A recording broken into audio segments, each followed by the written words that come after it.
내가 만약에 그런 상황에 처한다면 할 수 있을까라는 생각을 항상 해보면, 대입을 해보면 저는 힘들 것 같아요.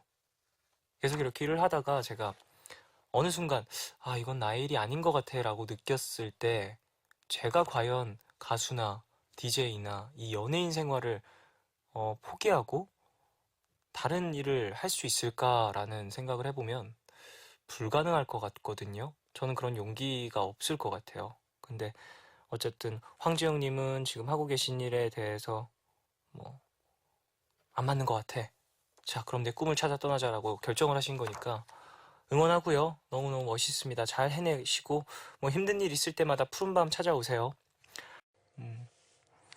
하루의 끝 사연을 좀 소개해드리면서 와, 너 얘기 같다라는 생각을 많이 했어요. 뭐 저야 눈물을 흘리거나 막 그 정도로 힘들어하진 않았지만 사실 익숙한 것에서 벗어나는 걸 힘들어 했고 지금도 그렇거든요. 그래서 저는 사실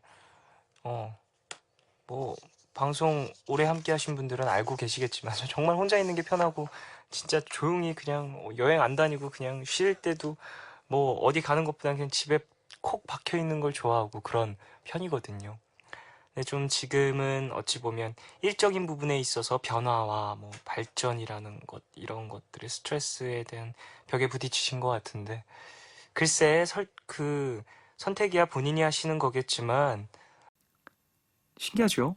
뭔가 외로움을 느낄 때라는 게 좀 여유롭고 바쁘지 않을 때 더 큰 것 같다라는 생각을 해요. 정신없이 뭔가를 추진하고 있고 한 가지에 몰두하고 있을 땐 그 외로움이라는 감정을 잘 못 느끼게 되는데 여유가 생기고 또 막 좀 어찌 보면 남들이 보기엔 쟤 뭐 하고 있지 싶을 정도로 아무것도 안 할 때 더 큰 외로움이 찾아오는 것 같아요. 자, 케이티 페리의 Firework 듣고 싶어하는 이야기가 있다. 느낄 수 있어요. 네. 그 부분은 조금 밀어주면은 이제 표정이 변합니다. 표정. 이 방향이 맞구나. 그러면 이제 악셀을 밟아줍니다. 그런 식으로 좀 네. 그에게 좀 어떠한 마음의 네. 불안함을 해소시켜주는 역할을 해준다. 그럼요. 이 고민을 꺼내는 일조차도 쉬운 일이 아니잖아요. 맞아요. 그 고맙다는 생각이 들 때도 있어요. 누군가가 나에게 그런 얘기를 꺼내줄 때는 그쵸. 나를 네네. 이 정도까지 생각해 주는구나. 맞아요, 이럴 맞아요. 때가 있어요. 저 같은 경우에도 사실 그런 이야기를 나눌 사람이 딱히 없어서 그런 얘기가 나눌 사람이 생기거나 뭐 그런 기회가 생기면 진짜 그 사람이 너무 뭐랄까 중요하다라는 걸 다시 한번 느끼게 되더라고요. 맞아요, 맞아요. 고민 없는 사람은 사실 없죠. 없죠. 그러니까 고민 없이 살면 얼마나 음. 재미없을까요? 네. 재미없을 것 같아요. 인생. 재미도 없고 진짜 아무것도 없는 삶이 아닐까 싶습니다. 고민이 없으면 그냥 아무것도 네. 없는 거죠. 아무것도 없는 거죠. 저희 집 강아지도 고민을 해요. 무슨 고민이죠? 지금 짖어야 되나? 지금 우리 종현이 오빠가 지금 밥을 먹는데 저 무릎에 내가 올라가면 하나 얻어먹을 수 있을까? 이런 눈빛이 다 보여요. 동물마저도 고민하는데 사람도 고민하고 살아야지. 맞아요. 맞습니다. 자, 우리 가족분들의 어려울 때가 있잖아요. 되게 날 진짜 힘들게 한다라고 생각이 들 때. 뭔가 이것 때문에 내가 큰 행복도 얻었지만 언젠가는 되게 힘들고 지치고 막 이거 뭐 내가 더 할 수 있을까 이런 생각이 들 때도 있을 것 같은데 저는 분명히 있었거든요. 네. 혹시 있으셨다면 좀 이야기를 해주시면.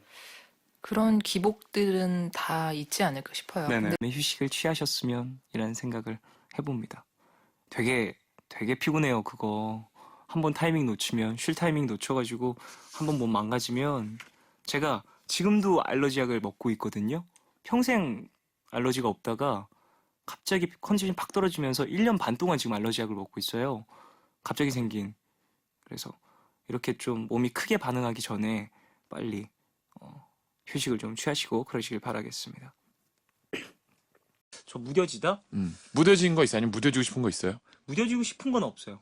저는 무뎌지고 싶은 건 없는 것 같은데 어쩔 수 없이 뭔가 흘러가 버리고 놓아버리고 그런 것들이 있잖아요. 그래서 그런 것들이 조금 싫어? 아쉽다라고 무뎌지는 게 생각- 싫어요? 네, 싫어요. 그러니까 아직은 뭔가 제가 예전에도 얘기한 적이 있는데 뭔가를 이렇게 뭔가 놓아주는 게 쉽지가 않은 사람인 것 같아요. 항상 뭔가 갖고 있으려고 그러고 작은 물건들도 그랬고요. 저한테 크게 의미가 없는 것들인데도 저는 잘 못 버리는 경우가 많거든요. 집에 가면 산더미처럼 쌓이겠네. 진짜로 제가 향초로 이 틀을 못 버려요. 아 그 진짜? 유리 틀을 못 버려서 왠지 그것들을 다 모아. 소주 같은 거 거기다 이렇게 마시고 무슨 말씀하시는 거예요? 저기 네임펜으로 써놓는 거 아니에요? 2014년 1월 13일에 만 완전 아련하게 그런 건 아니고, 그러니까 그걸 그 상자가 따로 있어요. 아. 이사 오면서 어머니가 한번 버리시긴 하셨는데 네. 이걸 왜 갖고 있는 거니? 라면서 한번 버리셨는데 왠지 저는 그런 가족들이 거- 봐도 이해가 안 될 정도로. 네, 근데 저도 사실 이해가 잘 안 돼요. 그런 걸 못 버리는 거. 근데 그렇게 되고 싶지도 않고 별로. 네, 근데 무뎌지는 게 싫어서 음. 그렇긴 한데 무뎌지는 마음이라는 게 정말 그런 거 아닐까요? 뭔가 진짜로 예전에 갖고 있었던 그 큰 것들이 이제는 그렇게 뭐 무겁지 않고 가볍게 왠지 운동을 하면 사람이 예전엔 정말 무거워서 들지 못했던 덤벨들을 이제 가볍게 드는 것처럼 익숙해지고 이제 단련이 되어서 맞아요. 그렇게 쉽게 할 수 있는 것들. 마음에도 그런 게 있는 거죠. 인생이 다 그냥 무뎌지는 거 연속인 것 같기도 하고. 어, 겪어보면 다 무뎌지게 마련이거든요. 그죠, 그죠. 그러니까 그거 아무것도 아니야. 그냥 조금만 견뎌내면 돼라고 맞아요. 얘기할 수 있는 어른들의 얘기처럼. 저 나중에 그 SNS 그 쪽지를 받았을 때, 쪽지라고 하나요? 뭐라고 하죠? 그거 받았을 때, 와, 나도 나중에 아이가 태어나면 진짜 하늘을 많이 보여주고 예쁜 풍경들을 많이 보여주면서 되게 좀 뜻깊게 아이를 좀 열린 방향으로 키워주고 싶다는 생각을 했었어요. 하늘에 우주가 있어. 이게 되게 멋진 말 아니에요? 아이가 하늘 보면서 그런 이야기를 했다는 게. 어쨌든 그래요. 934.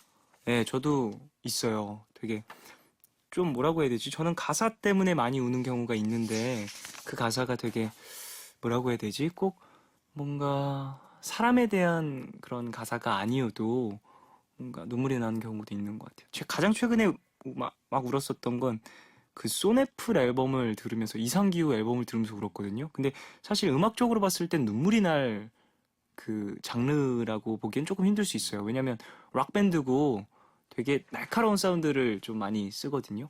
제가 눈물이 났던 곡은 그 시퍼런 봄이라는 곡이 있거든요.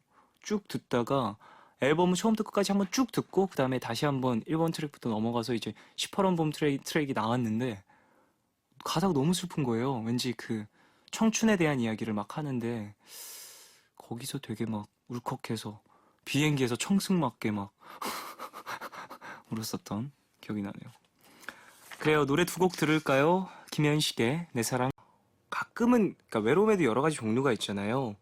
혼자 시간을 보내고 싶은 외로움이 있고 누군가를 만나고 싶은 외로움이 있고 그러니까 뭔가 활동적인 무언가를 하고 싶은 외로움이 있고 그런 것들이 있는데 저 같은 경우엔 거의 대부분 혼자 있고 싶어지는 외로움 아니면은 되게 극적으로 이 누군가와 만나고 싶은 그러니까 되게 많은 사람들과 함께 시간을 보내고 싶은 이 외로움 좀 그런 반대적 성향을 갖고 있는 외로움들이 있는데 저는 그냥 부딪히는 것 같아요. 그대로 다 외로움을 굳이 막 극복하려고 노력하지 않고 거기에서 오는 것들이 또 있다고 저는 생각을 하기 때문에 예. 도움이 못 되어서